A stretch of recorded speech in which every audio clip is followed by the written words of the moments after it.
Asked about his past in the context of the "I felt terrible then, and I came to grips with it," Clinton said during an NBC News interview. "Did you ever apologize to her?" Craig Melvin asked. "Yes," Clinton said, following some hesitation. "Nobody believes that I got out of that for free. I left the White House $16 million in debt. But you typically have ignored gaping facts in describing this, and I bet you don't even know this." This was litigated 20 years ago, but Clinton didn't have his own facts straight.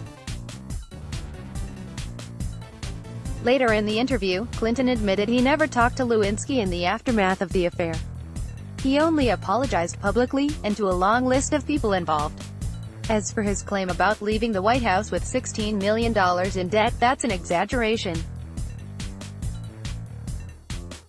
We previously looked at a claim by Hillary Clinton that she and Bill came out of the White House dead broke. A closer look at Clinton's 2001 financial disclosure form for the Senate shows they possibly had more liabilities than assets, but it doesn't show that conclusively.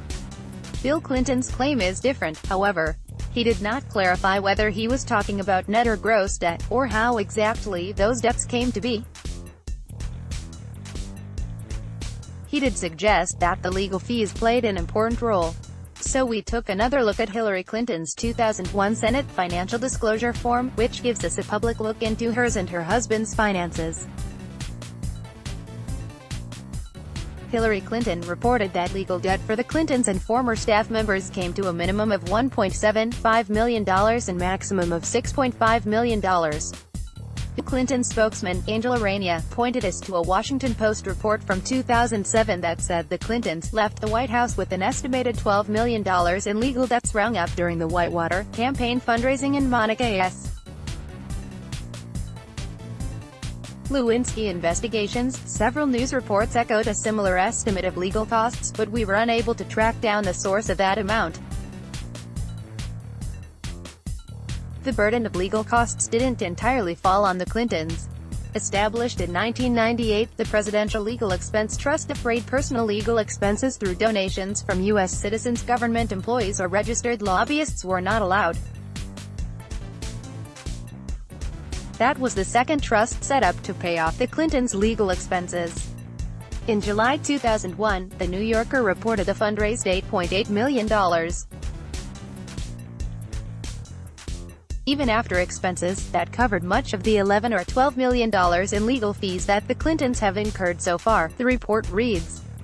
Clinton left the White House in January 2001. That legal debt was gone by 2004, according to Hillary Clinton's financial disclosure form. Jeff Hoops, an accounting professor at University of North Carolina, told us there were numbers that may not have made it into the disclosure form, such as mortgages or loans from relatives. Mortgages could realistically have added a burden. In 1999, the Clintons bought a 5-bedroom home in Chappaqua, NY, for $1.7 million. In December 2000, just as they were leaving the White House, they bought a 7-bedroom house near Embassy Row in Washington for $2.85 million. Citibank lent the Clintons $1.995 million to buy the Washington house. Hoops emphasized that whatever the value of debt, the Clintons were unambiguously not suffering financially after leaving office.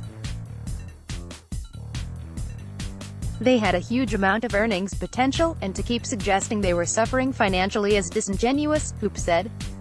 Hoops' point: the Clintons may have taken on debt but had a clear path to getting out of the red. And they sure did. Forbes, using Hillary Clinton's tax returns, estimated the Clintons earned more than $240 million from 2001 to 15. Clinton said he left the White House $16 million in debt. Hillary Clinton's 2000 Senate financial disclosure form shows a debt of anywhere between $1.75 million and maximum of $6.5 million. Bill Clinton's spokesman said the Clintons' legal fees reached $12 million, but a large portion of that was covered by a legal defense fund. We rate this mostly false.